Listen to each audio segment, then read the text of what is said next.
కొప్పరపు కవులు అవధాన విద్యని ఆ కొప్పరానికి కాస్త దగ్గరలో ఉండే ఏల్చూరు అనే ఊళ్ళో పోతరాజు రామకవి గారి దగ్గర అవధాన విద్య నేర్చుకున్నారు. ఈ పోతరాజు రామకవి గారు ఎవరంటే నేటి కుర్తాల పీఠాధిపతి శ్రీ సిద్ధేశ్వరానంద భారతీ స్వామి గారి ముత్తాత గారు. సిద్ధేశ్వరానంద భారతీ స్వామి పూర్వాశ్రమంలో ప్రసాదరాయ కులపతిగా ప్రపంచ ప్రసిద్ధులు. వారి ముత్తాత గారు పోతరాజు రామకవి గారు చాలా చాలా గొప్పవారు. ఎంత గొప్పవారు అంటే 20 కళల్లో నిష్ణాతులు. జలస్తంభనం, వాయుస్తంభనం, అవధాన విద్య, ఆశుకవిత్వం, తాళపత్ర రచన, యోగ విద్య, మంత్రశాస్త్రము, వ్యాయామము, ఇలాగ అనేక విద్యల్లో నిష్ణాతులు. ఆయనే కొప్పరపు కవులు అవధాన గురువు మరియు మాతామహ వంశీకులు. ఆయన దగ్గరే కొప్పరపు కవులు ఏల్చూరులో అవధానం నేర్చుకొని నరసరావుపేట ఆంజనేయ స్వామి దేవాలయంలో మొట్టమొదటి అవధానం ప్రారంభించి 11 ఏళ్ల వయసులో అలా మొదలై తెలంగాణకి, మహారాష్ట్రకి, కర్ణాటకకి, రాజస్థాన్కి అన్ని ప్రాంతాల్లో తిరిగి తెలుగు పద్యాన్ని, తెలుగు అవధాన సరస్వతిని పల్లకీలో ఊరేగించారు.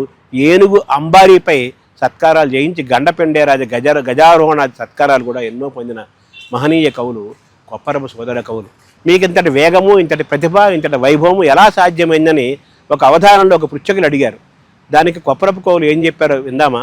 తనకన్నా పెద్దలో ఘనమతులను గాంచి గౌరవించిన పుణ్యకర్మమొకటి, తల్లిదండ్రుల కన్నా దైవముల్లేరంచు గణితు చేసిన పుణ్యకర్మమొకటి, విద్యార్థులకు అర్హ విద్యలు నెరిగించి గైకొన్నదో పుణ్యకర్మమొకటి, అలా శారదాదేవిని అతిభక్తి గొలుచుచు కైచోతలిడు పుణ్యకర్మమొకటి, కలసి మెలసిన ఈ భువి కలుగువేళ ఆసు కవనంబు లభించునందురు, అట్టి కవిత అయిన మాట మాత్రమే చెవుల గురిసి సరస్సులకు వశ్యమంత్రమై సౌరునించు.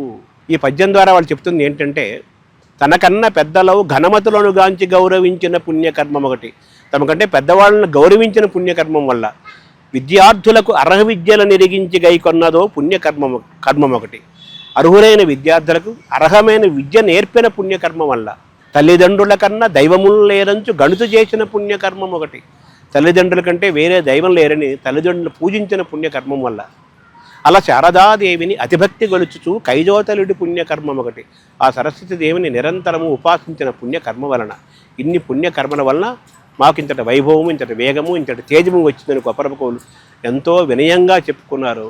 కొప్పరపు కవుల వైభవ ప్రాభవానికి వారి వినయ సంపద గొప్ప మూలస్తంభంగా నిలిచిందని ఏ రంగం వారైనా తెలుసుకోవాలి, నేర్చుకోవాలి. నమస్కారం.